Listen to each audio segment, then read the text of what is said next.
وانسف كنبر سرد مزاي عمري حيلي كلنا عاقي فتحك عاتر هزبيك حبار إلى كاسر سلامات لحبيتي كمي حديركم كمي وعيلكم كمي مشيكم على ملء زلهم هزتات تجراي هزتات إيرترا زيا كل زي اللي مدي سلام تايا مقدم تقدم نخلهم مالتيو على ملء زلها هزتات سلامي لي تي قصيلو زلو صمدو سلام منغو هزتات تجراي منغو هزتات إيرترا هزب خلتلخو كل زمالة سراويت يكون تمنجستاوي يكون تي محبرسب يكون أبجت كتم على ملء زلو تجراين إيرتراون لبام زخونه هزبي إذا سلام تازيو بناي شواويان نتشوّرنا حدحنا مقتالن حدحنا متفجافن يبقى إلهم زوسنوا مرحتنا زي تختيلنا نحنا خان دقهم مقالستهم كوينا أوغنم مسلاح ترايجا كونس كوننا بجيبت إذا حزنايو سلاماوي صندو مس وقناتنا إيرتراويان حواتنا كم زي أنا بمقلاتي حد تقارو ناس سمعت آتو تخريو تصحفوا بوشت نباي تقاججوا يردنيو I understand هو تمالي متفجافي نيرو إيرترا ساعات زيجن نتقراي تقورو زلا دقاف تسرحو زلا سرحتي جزي هاونا نيشتي تصبوينا أو جزيو كنوصوينا مهنياتو قطر حادي أو شوازل صلاقي مجمرتها سرعات بلصقنا إلا سلازلو إيو سرعات بلصقنا ملي إجن أبزيو وجناتنا إيرتراويان انتهي عينت أستواصو نجورنا خمزلو نجورنا خمز خول خانة نقصالون خطري وياهم تحجوسيهم أنتم حد بدنقات إيه بحد نجرون فكان إساياسين أمنون شعبيين أمنن يتراويان يؤمنون تولو دحن كده يقولكم أميننا يترايزي كونسي نزل عالم نحنا تجارو يتراويان أب مقتال متفق أب بدعي أكاري زي كونس أب سلاماوي زلاقي زخون السلام هزتات تجراين إيرتران سرناي سلام غيرهم عدهم قرابة تخوينا هجرة تجراين هجرة إيرتران قرابة كوينن حصور زي البوردر كم دليتو تجراوي نيرترا زعتولو كم دليتو إيرتراوي نتجراي زعتولو كم دليتو تجراي موسيو شقطولو زمهارلو كم دليتنا إيرترا خيرنا شقطولو نمهارلو وجنات كوينا نورلو سرناي زخون السلام إنا مسريتنا ترايزي كونس أتكبر نور يوزلنا عاوزي كأنا إتي زحلفي أكان زخونة خوينات حد كامقتال زنبري يردنا أيو نايت جراي زنبري جنسايد يردنا أيو لا تردنا يكون نحنا تجارينا أفتي بايتها النيون أيوم صدرا هوتهم الصانع تكري مالتي سلوزي أزيج نحنا إتناي بلسقنا لأخ كوينو نتجراي كفرس الناصر حزمت إيه ناي صمدو نمفراس ناي سراويتنا مشترات نتصلاقي حليف كامهاب أوزيو توافيرهم زسورحو زنورو تقراي تتصرلا سبر زينا إلي لطيفولكم اللهو عني هو سبر زينا إلي يو سبر زينا ناينتهاي نايتهم حقوينا تصورنا حدنتنا شرشر عقمنا خفرس تبتن لوخات ناي بلسقنا خوينم ناي 10 مليون دولار ناي 10 مليون بر فوق سلازلتو مبدي سافا أبي شانقول هوزته نزي نقول كرا حتى لهم حرنتنا مشترنا زشوتو نصلاتي حيزي فا كثري نحلوت هاي عريباتهم دموز رأيتن شوا مسيلهم يركبوا أنا أقدم بيله تعال سكوا قال سنيرو أقدم بيله فليز بله أسي تعال سكوا نتعال سكوا زمس أخو ناي كونريل تولد عم ببيا كونريل تولد عم بب ناي سليا محاور سنترال انتليجين مالت حسول لمو سنترال انتليجين مالت ناي سليا محاور كا ناي هاجر كا ملء بملء تواصاتيرو ناي وشتن ناي دقن صلاتها انتهي يصرح له هاجر كا هزوكا حدقا خيتأتو سليا ناسليا أوافيرو زسرح يتسو زوافرو حايلن نبعلن مشتر كيوص لعلي هيوتو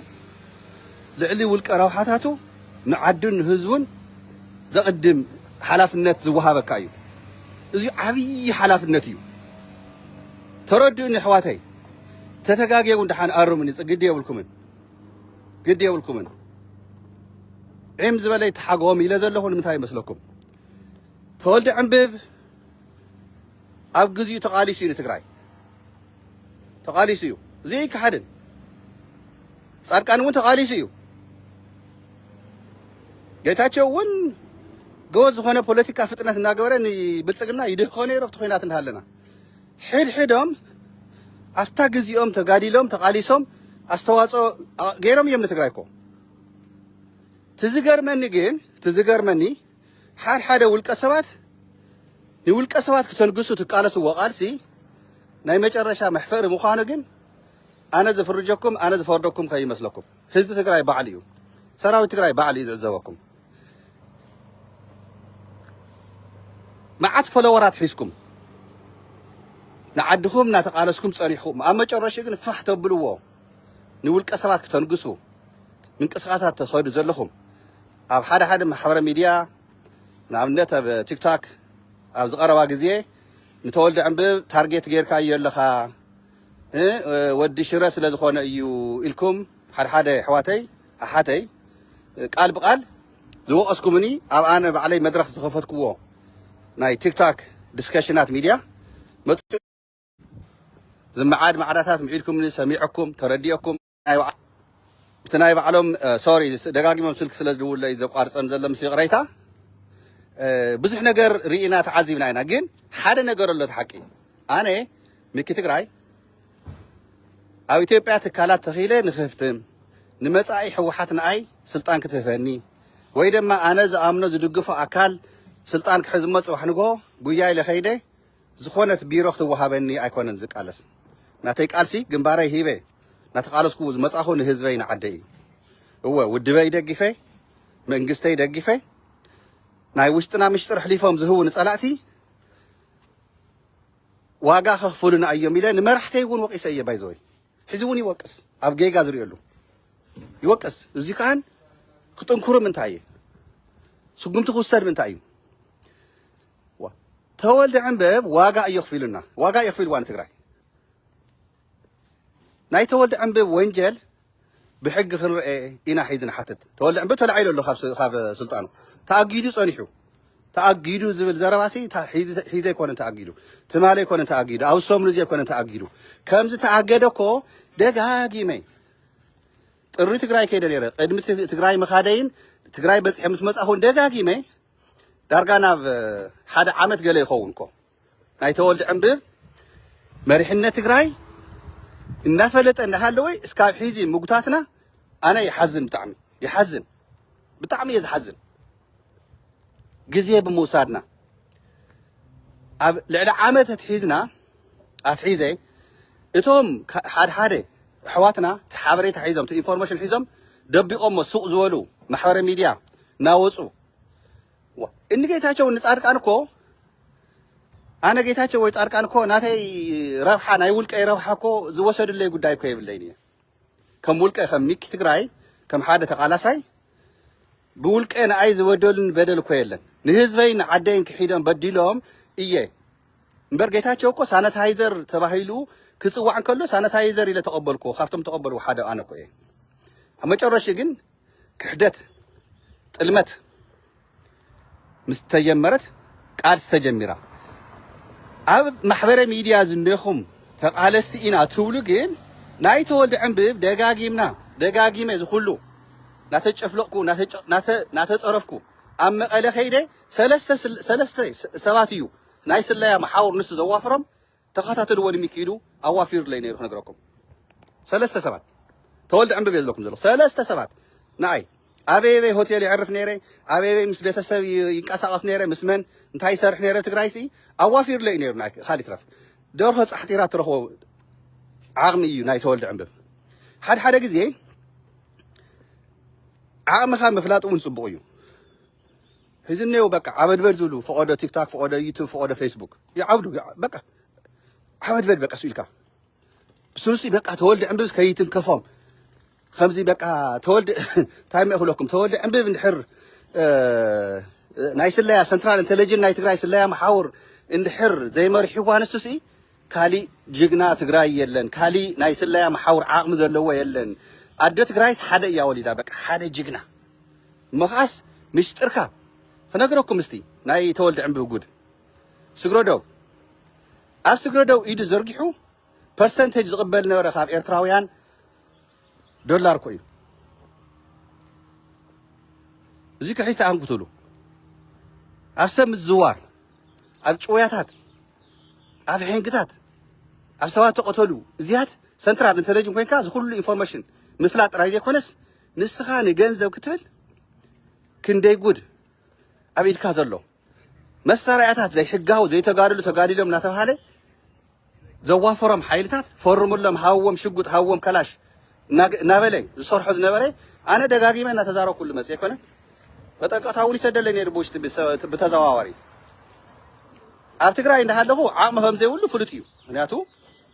ኣነ እውን ኮ ስድራ ኣለውኒ እንድሕር ብኸም መጽና ትግራይ ግን ኩሉ ትግራዋይ ኩሉ ተጋዳላይ ንኣይ ማዕረይ ዝብፅሕኒ ባይዘወይ ዝገርመኩም አንቱም ፀበብተ ተሓሳስባ ቁሸታውያን ዝኾንኩም መሕፈርቲ ኢኹም ትግራይ ንኢሳትና እንተበልናስ ኣነስ ተዓድሲ ባዕልኹም ፈትፊትኩም በሊዕኹም ዝዓበይኹም ላያ ኣነ ኮ ይኮንኩን ዓብየላ ኣነ ኮ ይኮን ተማሂረላ ኣደጥኩም ተመሊስኩም ትነኽሱ ግን ናይ መጨረሻ ተሕዝኑ ሰባት ኣብ ውልቀ ሰባት ተመርኪስኩም ውልቀ ሰባት ክተንግሱ ንኻልኦት ግን ደስ ዘይብልኹም ክትጭፍጭፉ ትውዕሉ ከዓ ንሪአኩም ኢና ኩሉ ግዜ ንኽተሎ ኢና ኣብ ኩሉ ማሕበረ ሚድያ ግድ የለን ንሱ ግን ተወልደ ዕንብብ ተኣጊዱ ዘይኮነስ ተላዒሉ ኣሎ ካብዚ እገድ ናብ ሓደ ዓመት ተፀጊዑ ኣሎ ባይዘወይ ትፈልጥዎ ዘለኩም ካብዚ እገድ ናብ ሓደ ዓመት ተፀጊዑ ኣሎ 9 ወርሒ ናብ 10 ወርሒ ከባብታት እዩ ኤኒዌይ መዓት ዳኩመንት ኣለና ግደፍና ያ ኣኺ ተዛሪብና ኣለና ግን ሓንቲ ነገር እንታይ ኣላ ይመስለኩም ትግራይ ስሩዕ መንግስትና ብዘይምህላው እንተወልደ ዕንብብ እንወዲ ወረደ እንጌታቸው ካልኦት እውን ንትግራይ ሸርሺሮም ዝዘከብልዋ ዝኸድዎ ርሕቐት ዋጋ ከፊልና ኣሎ ኢና ነገር ግን ኣይተስዓርናን ዝዓበየ ስልጣን ሓዝ ዝዓበየ ኣፍ ይሃልኻ መጨረሽኡ ካብ ህዝብኻ እንድሕር ዕላማኻ እንድሕር ሸተቲልካ ትቃልሲ ርኢኹም እንታይ ይመስልኩም ህዝባዊ ክበሃል እንከሎ ተቃልስና ተቃልሲስ ናይ ህዝቢ ናይ ኩሉ ህዝቢ ትግራይ ስለ ዝኾነ እዩ ሓደ ሰብ ውፅኡ ኢሉ ኣነ እኮ በቃ ሓፍተይ ሓወየ ስውየ እየ ደቂ ሓፍተይ ደቂ ሓወየ ስውየ እንታ ኩልና ሰዊእና ኢና ኩልና ኣብቲ ናይ 17 ዓመት ኣሕዋትና ተሰዊኦም እዮም ኣብቲ ናይ ሒዚ ደቂ ሓውና ደቂ ሓፍትና ጎረባብትና ተጋሩ ከም ተጋሩ ካብ ጫፍ ራያስ ካብ ጫፍ ሑመራ ተሰዊኦም እዚኦም ኩሎም ናትና እኮ እዮም ተጋሩ እኮ እዮም ኣሕዋትና እዮም ታደም እንተኮይና ተሓውነት ትብልዋ ትፍክሩላ ሓደ ኢኹም ግን ግድ የብልኩም ነይኹም ቶም ዋጋ ዝኸፈሉ ቶም ተሰውእሲ ንኹድ ናይ ኩልና ኣሕዋት እዮም ተን ዋዕረታትና ናይ ኩልና ጀጋኑ እየን ግን ሌይላን ጉሌላን እናውፃኻ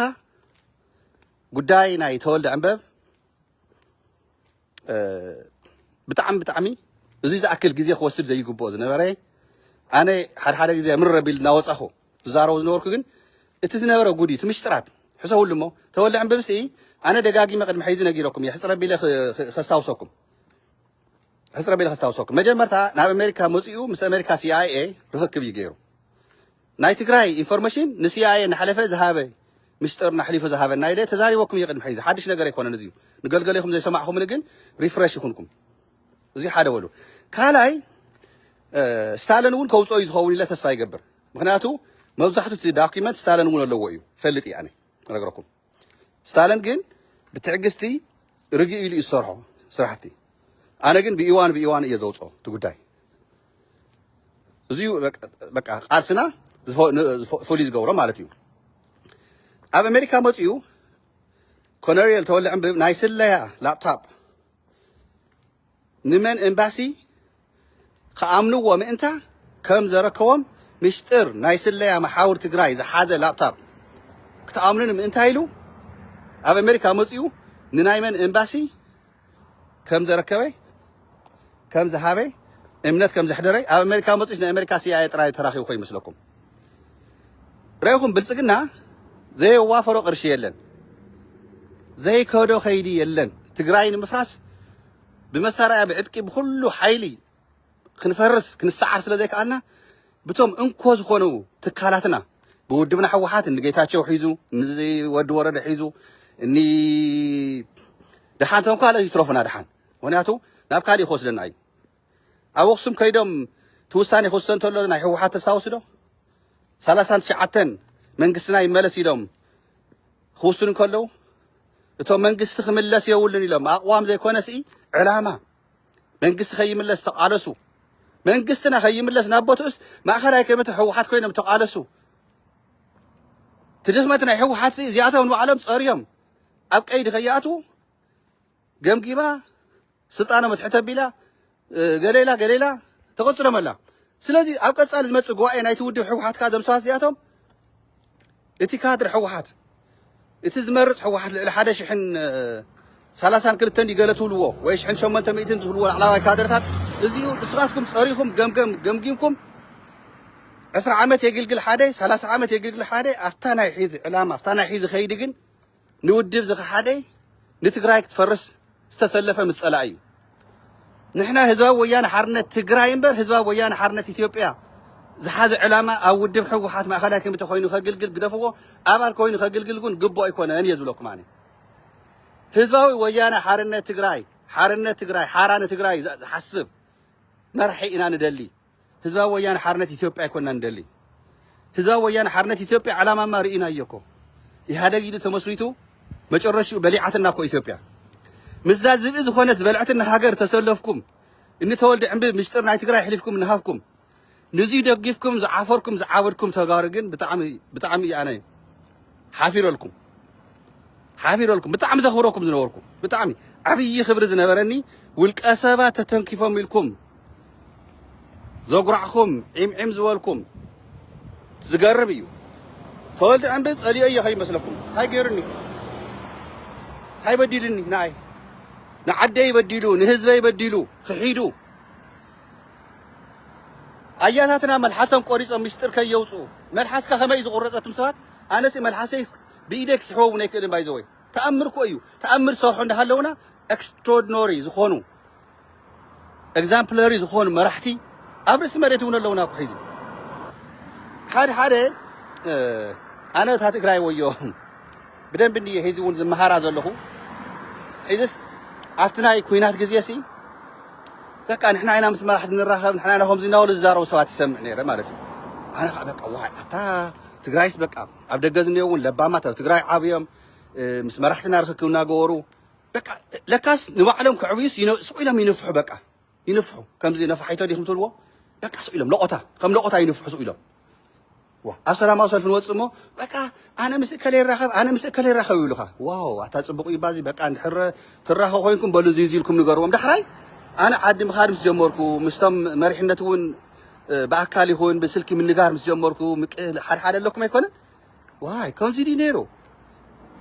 ኣነስ እንድዒ በቃ ሰብ ትሰምዑ ምሳና ትራድኡ ብስሩ ኣነ ክብሪ ዘለኩም ምዃንኩም እውን ኣይፈልጥ ነይረ ዘኢለ ነገርኩም መራሕቲ ኣለዉ ክቡራት ዝኾኑ በቃ ግን ኣነ ደስ ዝበለኒ መራሕቲ ትግራይ ሓቅን ምዝራብ ብጣዕሚ ትዕግስተኛታት እዮም ሓቅን ምዝራብ ብጣዕሚ ትዕግስተኛታት እዮም ገልገሊኦም ናይ ወታደር መራሕቲ በተለይ እንታይ ኢሎም ይመስለኩም ምስ ኢትዮጵያ ምቕፃልና ተጋጊና ምዃንና ኣብ ማሕበራዊ ሚድያ ትውንዝዕዎ ይርደአና ይንኽተለኩም ኢና ግን እዚዩ እንድሕር ኢትዮጵያ ክትገብር ኮይና ንትግራይ እንኳዕ ንሕና እንዳሃለና ኾነ እንኳዕ ንሕና ርእሲ መሬት እንዳሃለና ደቅናን ንስኻትኩም ዓቕሚ ኣለኩም ትናትና ዓቕሚ ናይ ወታደራዊ ዓቕሚ ኻን ብደንብ ጌርና ናባኻትኩም ክነሸጋግሮ እንኳዕ ኾነ ኢሎም ብልቢ እንደገና ዝነገሩና ኣለዉ ስለዚ ኣነ ሒዚ እንታይ ክብለኩም ደልየ ተወልደ ዕንበብ ኣይተንክፉልና ኢልኩምስ ምስ መቃለስትኩም ትበኣሱ ዓቕሞም ኣይትፈልጡ ሰብኡት መስልኩም ትፃረፉ ምፅራፍ ኮ ጅግንነት ኣይኮነን መቃለስተይ ዝበልካዮ መባልዕተይ ዝበልካዮ ንትግራይ ሓቢርና ክንዕወት ኢና ዝበልካዮ ግምጥል ኢሉ ከኣንስ ወይ ምስ ብልፅግና ትረኽቦ ወይ ብሓደ ተቃለስካዮ ናብ ዜሮ ይራብሖ ከምዚ ዝገብሩ ሰባት እነዩና እዮም ኣነ ሓቀይ ኣብቲ ቲክታክ ብጣዕሚ ይነጥፍ እንዴ ማሕበራዊ ሚድያ ኩልቲ ሚድያታት እውን ዳርጋ ሪናዮ በፂሕናዮ 6 ዓመት ሙሉእ ሲ ኣብ ተፈላለየ ማሕበራዊ ሚድያታት ብትዘለና ዓቕመይ ዓደይኒ ትግራይስ ኣስተዋፅኦ ገይረ ኢለ ዝኣምን ሕዚ እውን ገፀይ ቀሊዐ ብዕላዊ ዝቃለሶ ቃልሲ ኣየሕፍረኒ የኽርዐኒ እምበር ሶ ሕዚ ተወልደ ዕንብብ ካብ ሰንትራል ኢንተለጅን ምብራሩ ባህረር እናበልኩም ድቃሲንኩም ዝሓደርኩም ኣለኹም ዶ እወ ኣለኹም ክነግረኩም ተኸታተልተይ ሓቀየ መን ይመስለኩም ድቃሲኖም ሓዲሮም ሂዚ ባይዘወይ እቲ ጉዳይ ብቐዳማይ ቁጭ ኢለ ወፅየኒ መራሕትና መሽ ወቂሰዮም ዝኾነት ጉዳይ ነይራ ኦልሬዲ ተወሲኑ ዝቐነየ እቲ ጉዳይ ግን እናተወቆስኩ ኣነ እውን ጋና እንዳሃለወ ነገራት እናውፅኻ ዝብል ወቀሳ ስለ ዝመፀኒ ትዕግስቲ ገይረ ሰው ኢለ እምበር ተወልደ ዕንብብ ሎማዓንቲ ወይ ትማል ኣይኮነን ተላዒሉ እናተሰርሐሉ ዝፀንሐ እዩ ግን ዘንጊዕኹም እዩ ነይሩ ናተይ ዘንጊዕኹም ዘይቀሪ ጉዳይ ስለ ዝኾነ ናይ ተወልደ ዕንብብ ጉዳይ ብሕጊ ትግራይ እዩ ክርአ ዘለዎ እቲ ሕጊ ወፂኡ ዘሎ ባይዘወይ ብቶም መራሕትና ናይ ውሽጥና ምስጢር ሸጡ ሕወሓት ክትፈርስ ዝሰርሑ ከምኒ እዚኣቶም ኣብነት እዮም ክኾኑ ዘለዎም እቲ ሕጊ ናይ ትግራይ ናብቲ ንእሽተይ ናብቲ ስዋ ዝሰረቀ ናብቲ ገይሾ ዝሰረቀ ናብቲ ገለ ዝሰረቀ ኣይትጠምቱ መራሕቲ ሕጊ ትግራይ ጆን ቦልተር ዝበሃል ናይ ኣሜሪካ ዶናልድ ትራምፕ ኣብቲ ናይ መጀመርታ ዝነበረ ስልጣን ኣድቫይዘር ዝነበረ ኣብ ኣሜሪካ ክላሲፋይ ኢንፎርሜሽን ኣብ ገዛኻ ተረኺቡ ተባሂሉ ሕዚ 2.25 ሚልዮን ዶላር ክኸፍል እዩ ዕዳ እስካብ 5 ዓመት እውን ወይ ክእሰር እዩ ወይ ፕሮቤሽን ክወሃቦ እዩ እዚ ዝብለኩም ዘለኹ ምስጢር ናይ ኣሜሪካ ክላሲፋይድ ኢንፎርሜሽን ኣብ ገዛኻ ኣምፂኻዮ ፕሮፐርሊ ሃንድል ኣይገበርካዮ ተባሂሉ ይብለኩም ኣለኹ ኔጎሽየትድ ገይሩ ብናቱ ጠበቃ ሂወቱ ሙሉእ ከይእሰር 2.25 ሚልዮን ዶላር መቕፃዕቲ ከፊሉ ንመንግስቲ ኣሜሪካ 5 ዓመት ፍርዲ ቤት እውን ይቕረይታ ግበሩለይ ካብ ዝእሰር ብመቕፃዕቲ መሓርኒ ኢሉ ንዳኛ ኣብ ዝቐረባ ግዜ ክሓትት እዩ ሕሰው እዚኣ እዚኡ ምስጢር ሕሊፎ ይሃበኒ ፀላእቲ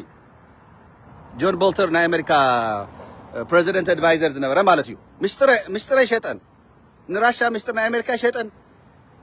ንፀላእቲ ናይ ኣሜሪካ ምስጢር ኣይሸጠን ንኢራን ኣይሸጠላን ንኖርዝ ኮርያ ኣይሸጠላን ምስጢር ናይ ኣሜሪካ ኣብ ገዛኻ ተረኺቡ ኢሎም ኤፍቢኣይ ናይ ገፁ ሬይድ ገይሮም ፈትሾም እቲ ዶኩመንት ረኺቦሞ ኣብ ላፕቶፕ ዝነበረ ኣብ ዶኩመንት ፋይላት ዝነበረ እዚኡ ብኤፍቢኣይ ናይ ኣሜሪካ ተተሒዙ ከምዚ ዓይነት መቕፃዕቲ እዩ ዘለዎ ዓለም ኣብቲ ስርዓትን ሕግን ዝኽበረሉ ዓዲ ማለት እዩ ልዕሊ ሕጊ ክኸውን ኣይትኽእል ኢኻ ተወልደ ዕንብብ ክነግረኩም ንኣብነት ዶኩመንት ናይ ሰንትራል ኢንተለጅን ምስጢርና መሓወራትና ኮፒ እናገበረ ኣብ መቐለ ኤርፖርት ዘለው ናይ ብልፅግና ናብ ኣዲስ ኣበባ ዝመላለሱ ንኦም ተይቀረ ዝህብ ዝነበረ ጠላም እዩ ተወልደ ዕንብብ ካሊእ እውን ኣሎ መዓት ጉድ ኣሎ ግን ኣብ ሕጊ ዓይኒ ከኣት ስለ ዘለዎ ኣነ ኣብዚ ክቁጠብ እየ ንሓደ ሓደ እውን ስለ ገብ ስለ ዘብሎም ስለ ዘዕውዶም ከመይ ጌርካ ቅድሚ ሕዚ ተፅልመ ኣለኻ ተወልደ ዕንብብ እንዲ ነይሩ እንታይ በድልኒ ኣነ ዘፅልሞ እንታይ ገይሩኒ ዋ ሂወቱ ባዕሊ ይውንና ሂወተይ ባዕለይ ይውንን ኣነ ዝቃለሶ ግን ብሓቂ ብልቢ እዩ ውልቀ ሰባት ኣየምልኽን ኣነ ንህዝበይ ንዓደይ እየ ዝቃለስ ኣብ ጎኒ ሰራዊተይ ኣብ ጎኒ ውድብ ሕወሓት ኣብ ጎኒ መንግስቲ ትግራይ ብሰዓት ይቃል ኣለኹ ስለዚ ከም ሓደ ተቃላሳይ ከም ሓደ ዳያስፖራ አንቱም ንረብሓ ትቃለሱ አንቱም ጽባሕ ንጎ ትመልክዎም ሰባት ስልጣን መጽዮም ንስኻትኩም ኣብ ትግራይ ከይድኩም ስልጣን ክወሃበኩም ተስፋ ገይርኩም ዝነበርኩም ብጣዕሚ ዝገርምናይ ብጣዕሚ ዝገርም እዚ ናይ ኔትወርክ መሓውራት ዝነበረ ኣካይዳታት ይብጠሰሎ ጋና እዩ ባይዘወይ ትግራይ ክትፀር እያ ከም ትማሊ መስለክን ውሕጂ ወስደክን ዲ ገለገለ ትብልዎ ምሳሌ ኣይኮነን ከም ትማሊ ኣይኮንና ድሕሪ ሕዚ ትግራይ ትፀር እያ ዘላ ጋና ኣብ ተወልደ ዕንብበ ኣይኮነን ተጠቅቱ ታበትሪ ጋና ኣለው እዮም ጋና ካልኦት እውን ዝፀርዩ ኣድላይቲ ኮይኑ እውን ክንድርግሖ ኢና ግን ኣንደር ኢንቨስቲጌሽን ስለ ዘለዉ ትፀሪ ስለ ዘላ እታ ጉዳይ ክንዕገሶ ኢና ትገልገሉ እዩ ምክንያቱ ናይ ውሽጥና ኩሉ ነገር እናደርጓሕና እናውፃና ፀላእትና እውን ተስፋ ከይኾኖም ትግራይ ግን ትጥንክር እያ ዘላ ኣዶ ትግራይ ጀጋኑ ወሊዳ እያ ሓደ ጅግና ይወለደትን ሓደ ጅግና ዘጀገንኩም ንሓደ ሰብ ንውልቀ ግን ተወልደ ዕንብብ ካብ ሰንትራል ኢንተለጀንስ ተተላዒሉስ ትግራይ ጥቃ ባዕላ ትወድቕ ኢሎም ዝኣምኑ ሰባት ኣለው እዮም ብጣዕሚ እዩ ዝገርም ከመይ ዓይነት ደካማ ተሓሳስባ ዝሓዙ ምዃኖም ክሰውሉ ብውልቀ ሰባት ትምለኽ ትግራይስ ርኤ ሰሚዐ ይፈልጥን ኣነ ብውልቀ ሰባት ኣይኮነትን እንዲያው ናይ ትግራይ ደስ ዘብለካ እቲ ፖለቲካ ይኹን እቲ ወታደራዊ ሓፈሻዊ ገምጋማት እናተኻየደ ክንዲ ግዛዕ ዝኾነ መራሕትና እውን ኣብ ቅድሚ ሓፋሽ ተገምጊሞም ኣብ ቅድሚ ሓፋሽ ድልየቱ ዝዛረቦም መራሕቲ እዮም ዘለውና ለባማት ዝኾኑ ሓደ ፈሽኳላት ግን ብጎኒ እናኸዱ ካብ ዓቕሞም ንላዕሊ ይሕስቡ ካብ ዓቕሞም ንላዕሊ ይፍክሩ ካብ ዓቕሞም ንላዕሊ ይጉረዩ እንታይ ክገብረልኩም እዚዩ ኣንቱም ንተወልደ ዕንብብ ተፅልሞ ኢኻ ዘለኻ ሕሶት እዩ ናይ ተወልደ ዕንብብ ጉዳይ እናበልኩም ብተፈላለየ ማሕበረ ሚድያ ንኣይ ተፅልሙ ዝነበርኩም ሓቂ ወፅያ ድሒዚ ይቕሬታ ትሓቱ ዲኹም ሒዚ ኸ ተጋጊና ነርና ዲኹም ትብሉ ንኣይ ይቕሬታ የድልየኩም ድሓን ነቲ ህዝብኹም ግን ይቕሬታ በሉ ተወልደ ዕንብብ ሲ በቃ ጅግና እዩ ተወልደ ዕንብብ ንትግራይ ኣሕሊፉ የሸጠን ንትግራይ ኣሕሊፉ ኣይሃበን ኢልኩም ተጠሊዕኹም ኣብ ተፈላለየ ማሕበረ ሚድያታት ናፅሓፍኩም ናሃተፍኩም ናዓፈርኩም ዝፀናሕኩም ይቕሬታ ትሓቱ ዲኹም ሒዚ ንሰራዊት ትግራይ ይቕሬታ ትሓቱ ዲኹም ንታዶ ትግራይ ወዳ ልኢኻ ስውያ ትግራይ ትስዕር እናበለ ወዲ 20 ወዲ 25 ትማለ ተሰወት ዋዕሮ ትግራይ ንክትስዕር እምበር ህዝባዊ ወያነ ሓርነት ኢትዮጵያ ኮይና ክንቅፅል ዘይኮነ ህዝባዊ ወያነ ሓርነት ትግራይ ተጋሩ ኮይና ክንቅፅል ውላዳ ዘሰወት ኣዶ ትግራይ ንዚኣቶም ንዕቕካ ከምኒ ተወልደ ዕንብብ ምስጢር ናይ ትግራይ ሸይጦም ዝሃቡ ትማሊ ዓመት ሙሉእ ሚኪ ትግራይ ተወልደ ዕንብብ ኣብ ቀይዲ እቶ ተወልደ ዕንብብ ምስጢር ትግራይ ኣብ ኣዲስ ኣበባ እናተመላለሰ ብድቡቕ ኣሕሊፉ ይህብ ኣሎ ኣሜሪካ መፅኡ ክነግረኩም እቲ ላፕታፕ ዝሃቦ ናይ ኢትዮጵያ ኤምባሲታትን ካልኦት ዘለዉ ፀላእትና ትግራይ ክጠፍእ ዝሰርሑን መፅኡ ኣሜሪካ ርክክብ ገይሩ ኣይኮነን ኣብ ዩኤምዲ ሚድያ ኢንተርቪው ገይሩ ኣይኮነን ተወልደ ዕንብብ ብዕልኮ እቲ ናይ ሰራዊት ውሳኔ ኣይደገፍክዎን እኮ ኢሉ ናይኮነን ወፅኡ ማሕበረ ሚድያ ሰንትራል ኢንተለጀንስ መራሒ ኮይንስ ኣብ ፖለቲካ ወፅኡ እዚ መብት እዩ ክትብሉና ብዕልኮ ሕወሓት ከፍርስ እኮ ተበጊስ ኣይኮነን ሕወሓት መን ኮይኑ ተወልደ ዕንብብ ዘፍርሳ ግደፍዎ ተወልደ ዕንብብ ሲ ቲኤምኤች እኳ ፈሪሳ ቲኤምኤች ሪኹማ ንክንድምታይ ትኸውን ነይራ ከም ሚድያ ደረጃ ካብ ቲኤምኤች ውድቀት ዘይትመሃሩ ተጋሩ ካብ ቲኤምኤች ውድቀት ዘይትመሃሩ ተጋሩ ኣብ ከውሒ ሓመድ ዘይብሉ ሳዕረ ይወቅልን ማይ እንተፍስስካሉ ከውሒ ሳዕሪ ከውቅለ ይኽእልን ክዕሱ ይኽእል እዩ ርእስኹም ክዕሱ ይኽእል እምበር ዝበልኩም ተወልኩም ብትትኸድዎ መገዲ ትግራይ ከም ዘይትሰዓር ናይ ትግራይ ቃልሲ ህዝባዊ ወያነ ሓርነት ትግራይ ማለት ትርጉሙ ኣባላት ኢና ደገፍቲ ኢና እትብሉ ተገምጢልኩም ግን መንግስቲ ትግራይ ናብ ቦቱ ከይምለስ ብዕሊ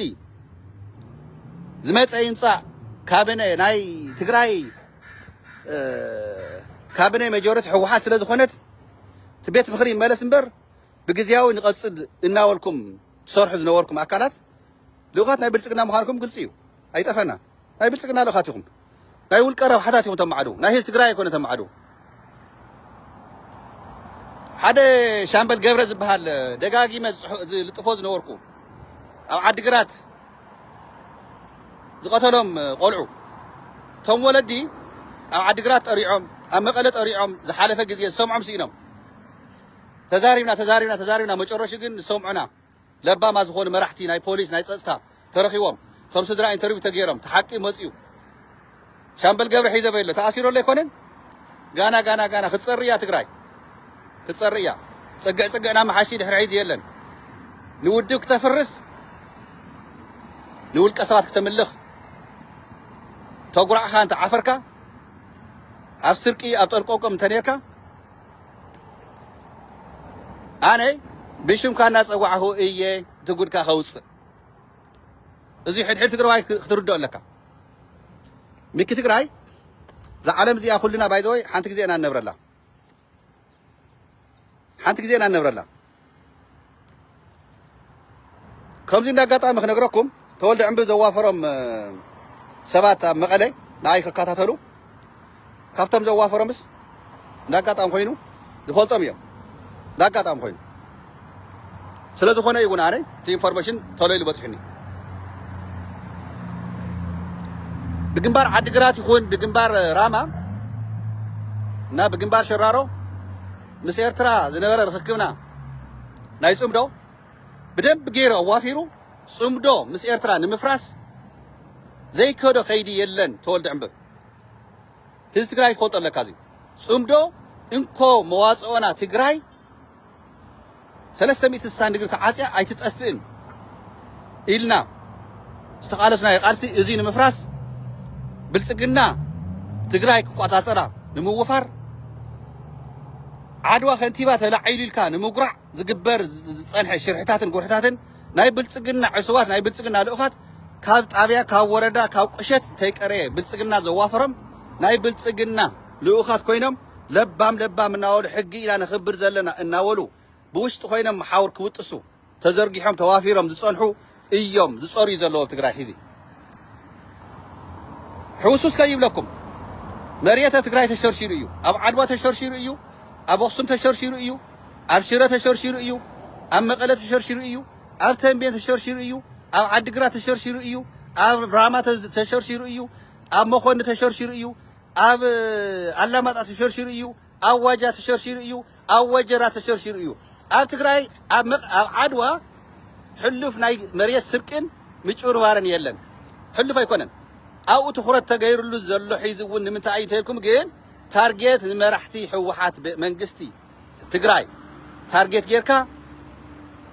دكتور دبرتين ود قشتاويان مخانو كسول ود عدوا بمخانو عدوا زي مرحي تግራይ كمرحي يخليلكا اب هز تግራይ امرو ጥርጣሬን ስጋትን ንምሕዳር እዩ ካሊ ከይ መስለኩም ከይ ትጋገዩ እንዲያው ካብ ትግራይ በሙሉ አነቲ ኢንፎርሜሽን አለኒ ካብ ትግራይ በሙሉ ተዛዓበ ግዕዚና ስርቂ ናይ መርየት ቁጥር 1 መቀለ እዩ ቁጥር 1 ይብለኩም ኣለኹ እዚያ አንተ ተጋገ አርሙኒ ቁጥር 2 ሽረ እዩ ሕሰው ካብ ትግራይ ይብለኩም ኣለኹ ብመርየት ተመጺና ብምጭርባር ብስርቂ ኣብ ትግራይ በሙሉ እዩ ይብለኩም ኣለኹ ቁጥር 1 ቁጥር 2 ግን አነፍት ባይታ ዘለው ሰባት ዝሃውን ሪፖርት ነግረኩም ዘሎ ቁጥር 1 መቀለ እዩ ቁጥር 2 ሽረ እዩ ታርጌት ሒዝ ግን ኣብ ዓድዋ እዩ ኢማጂን እዚ ካነየ ንምንታይ ዘልዑልኩም ዘለኹ ናይ ተወልደ ዕምብብ ካብ ስልጣነይ ተኣሊየ ጽባሕንጎ ክባረርየ ተይተባረርኩ እናሃለኹ ግን ንቶም መራሕቲ ታርጌት ጌርኩም ውቕዕለይ ኢሉ ዘዋፈሮም ኣብ ቲክቶክ ኣብ ፌስቡክ ኣብ ዩቱብ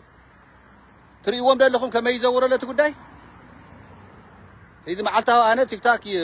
توصي ولا له أنا حد يقول حل بعلي خفت له هم يوم ينقرنا له يزاروا له أب تيك توك يبلكم له نيو ما يوم هو بأكل بدمسي زارونا سوزيو أي سرحن إحنا تيمش خندق زع سقينا يا طوع إلى زوجة قتلو كم مسمر از وسط اللي ما سلز حدثيا حيث إحنا ميديات نايتقراي كنا عبت خوينا كم تقالستي نتقراي بلبنا خنق قالست خوينا حق حيزنا نقالس حسوتين يكون قشتاوي أنا نحسب تسقعتين يكون والقرب حي نأمن تولد عمبم كانت هو نفتنا ما خلاك متحو حازلو وتمالي تقام قيمة من تحت زوردو جنزة ووافيرهم أب تيك توك أب يوتيوب أب فيسبوك زصور حسابات النيو بلسقنا ترى يكون باي ذا واي جنزة ووافير سرع ودو حوحات يا جنزة ووافير هذا يسرع نقرأكم حوحات ما نوع علاج يعني قوة فاينانشالي سرفايف تجبر وولز كوانا يا اكسبكت تجبر جن افتو وش تنيو ناي بلصقنا قرشي نتقبلوا خمن تولد عمبب زوافروهم حاجز غورنا قرشي بنان خمزينا زولون نسمعينا اوف كورس ناي بحق حاجز اللي ملويم ميدياتنا عاوين دول يمينا جن كانيو يوتيوبرات تيك توكرات فيسبوكرات اليوم تعينت حاجز نتقبل لهم كم زمصي أنا زرزرون ألني بايزوي ألني حزة إستاناي عدوى تارجت غير هذا لا 3 سبات يوم زوا فروا 3 سبات يوم خمزيلكم تزاروا خمزيلكم تصارفوا خمزيلكم مسلموا ناولوا زوا فروا زلوا 3 سبات يوم متبايتا فردات يوم نمن تاي هو لون يفلط يعني I have the information by the way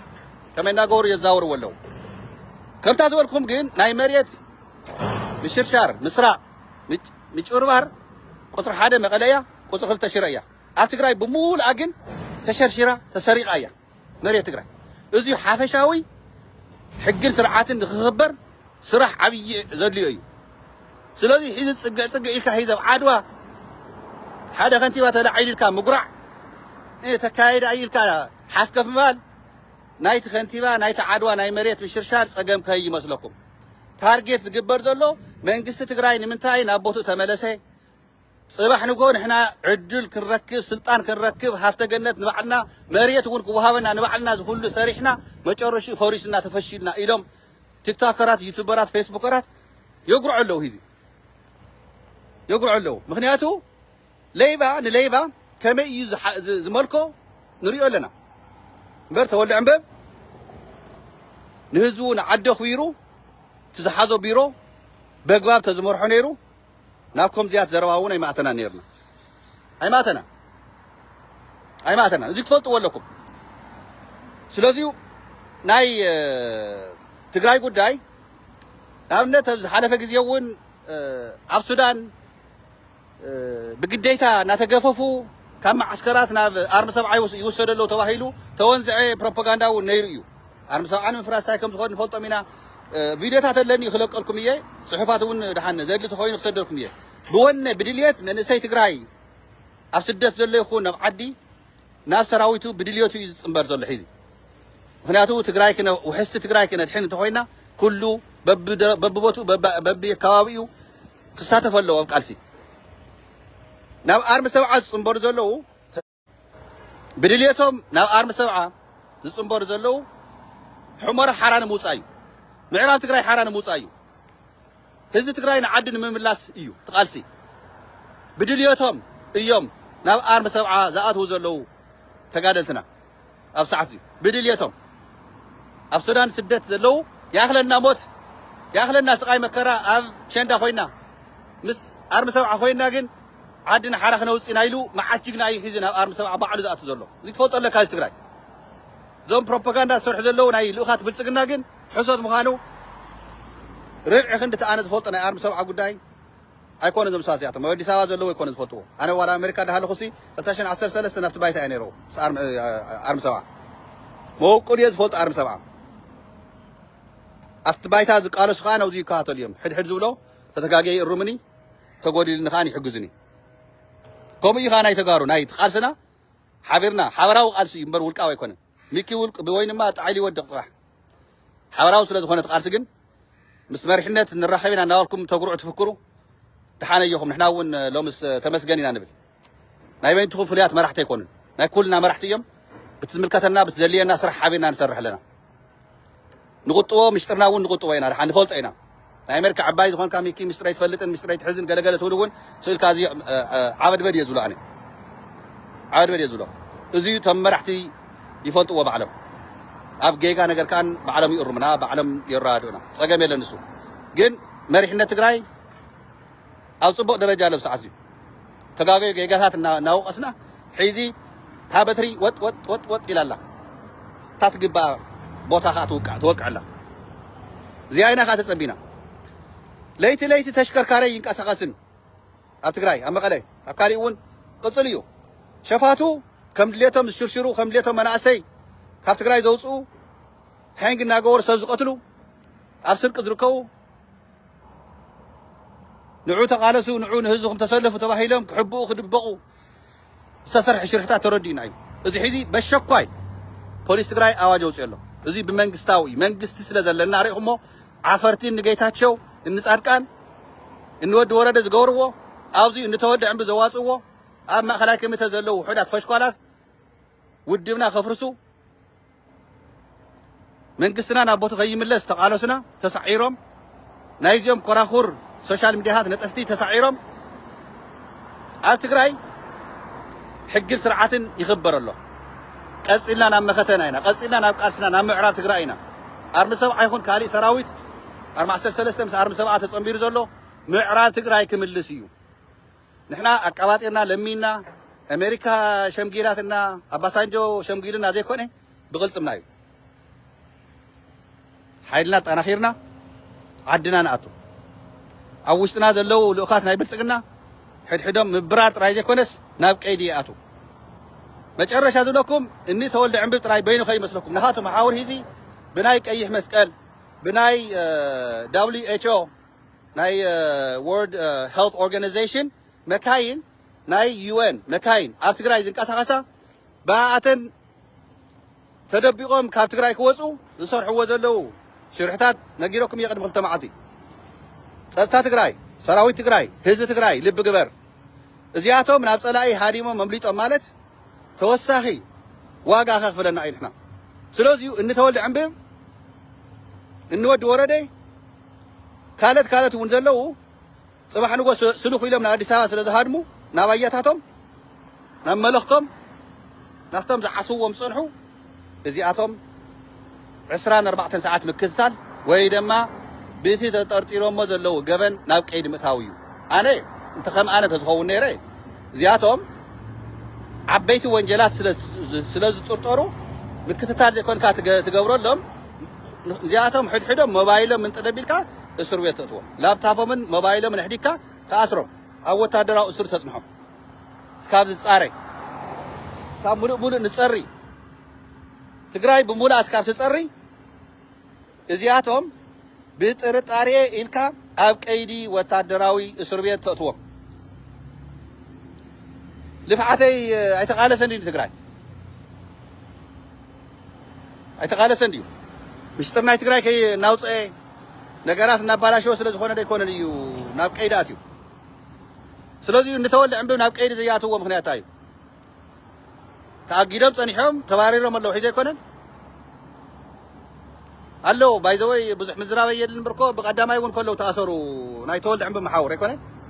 ኣዋፊርዎም ዝነበረ ተኣሲሮም ኣብ ቀይዲ ኣትዮም ኣለውን ገና ቀፅሉሉ ሒዙ እውን ትፈልጢኹም እንመን ከም ዝኾንኩ ቅድሚ ሕዚ እውን ፖስት ገይረኩም ነበርኩ ብውሽጢ ደው ኢልኩም ዓራምኖም ዝበልኩም ለይ ፈልጢኹም መን ምዃንኩም ንሳኻትኩም ተዋፊሮም ዘለዉ ንፈልጦም ኢና እቶም 137 ዘይተጋደሉ ተጋዲሎም ተባሂ ከይትርስዕዋ ይቕረይታ ብቲን ስልክ እናኣተወኒ ስለ ዘሎ ግን ንፅር ዝኾነ መልእኽተይ እንታይ እዩ ተወልደ ዕንብብ ተኣጊዱ ዘይኮነስ ተኣጊዱ እዩ ነይሩ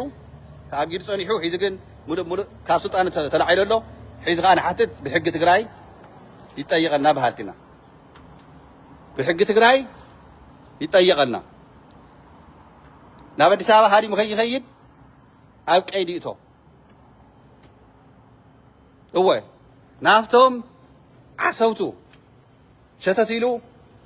ካብ ትግራይ ከይወፅእ ኣብ ወታደራዊ ቀይዲ ብጥርጣሬ ናይ ገበናት ተፈፀሞ ኣብ ትግራይ ስለ ዝጥርጠር ኢልካ ኣብ ቀይዲ እቲኻ ምፅናሕ እዩ ትናተይ ምኽሪ ኣነ ውሕቢለ ዝረእኽዎ ዝፈለጥክዎ ዝረኽብክዎ ኢንፎርሜሽናት ዝነበረ እናተዛረብ ኩሉ መፅአ እየ ኣይሓፍረሉን ተሓቂ ግን ወፅዮ ኣለሎም እዩ ንሪኦ ኣለና ዕላዊ ኮይነ ኣይኮነን እሞ እንታይ ደኣ ኢኹም ኣንቶም ተጋጊኻ ኢኻ ተፅልም ኢኻ ዘለኻ ከምዚ እናበልኩም ፀናሕኩም ሓፊርኩም ዶ ባዕልኩም ሂዚ መን ይጋገ ፀኒሑ ንስኻትኩም ክትሽፍኑ ናይ ወንጀለኛታት ፀቢበ ተሓሳስባ ሒዝኩም ሓቂ ሒዘ ተለተቃለስኩ ግን ናይ ተፅልሙ ነርኩም ዳርጋ ዓመት ሙሉእ ተወልደ ዕንብብ ተንኪፍካ ኢልኩም ካሊእ ተንኪፍካ ኢልኩም ኣነ ግን ሓቂ ሒዘ ባዕተብ እያ ናተይ ሓቅነት ሒዝካ ምቅላስ መጨረሻ ሓቂ ትስዕር ምዃና ከኣን ካብ ውድብ ሕወሓት እውን ተማሂርና ኢና እዚዩ ዋላ 6 ዓመት ተኾነ ሓቂ ውድብ ዝኣመነ ሓቂ ዝሓዘ መጨረሻ ሰዓሪ እዩ ህዝቢ ትግራይ ከኣን ውድቡ ኣሚኑ ብህዝቢ ትግራይ እያ ሕወሓት ሒዙ እውን 2 ግዜ ስዒራ ወፅያ ኣብ ትግራይ እንተወልደ ዕንብብ ንሕወሓት ከፍርሱ ንሰራዊት ከፍርሱ ዘይከድዎ ርሕቀት የለን ሰነዳት እንሄ ብእንግሊዝኛ ተይቀረ ኣሜሪካ ዘለው ኣዋፊሮም ናብ ስቴት ዲፓርትመንት ፅሕፈት እውን እናበለ መራሕቲ ሕወሓት መራሕቲ ሰራዊት ዕቀዳ ንክግበረሎም ዝፀንሐ ጉዳይ ኮ እዩ ሓድሽ ነገር ኣይኮነን ሓድሽ ነገር ኣይኮነ እዚ ነገር እዚ ባይዘወይ ዝፀንሐ እዩ እዚ ከዓ ናይ ንተወልዕ ዕንብብ ኢድ ዘለዎ እዩ ኣብ ደገ ውሽጥን ዘለዎ እዚዩ ኣላ ሰሎሞን ካልት ኢዶም ዘርጊሖም ዝፀንሕሉ እዩ ስለዚ ብራቮ ኢለ ኣለኹ እዚ መንግስቲ ትግራይ ብራቮ ብራቮ ብራቮ ብራቮ ብራቮ ቀፅለሉ መንግስቲ ትግራይ ጎኒ ካለና ዳያስፖራ ትግራይ ሕጊ ስርዓትን ይስፈን ኣብ ዓድና ኩሉ ተሓታቲ ይኹን ማንም ዝኾነ ኣካል ልዕሊ ሕጊ ክኸውን ኣይኽእልን እዩ ስለዚ ኣብ መኸተና ዘለና ሒዚ ቃልስና ይጠንክር በብዘለኹም በሰላም ኩለይ ኤርትራውያን ጠንክሩ ጽምደና ጥንክሩዋ ኣየኹም ኣብ ጎንኹም ኣለና ክንዕወት ኢና صباح نقو حابرنا منصف كنبر سرد مزاي عمري حيل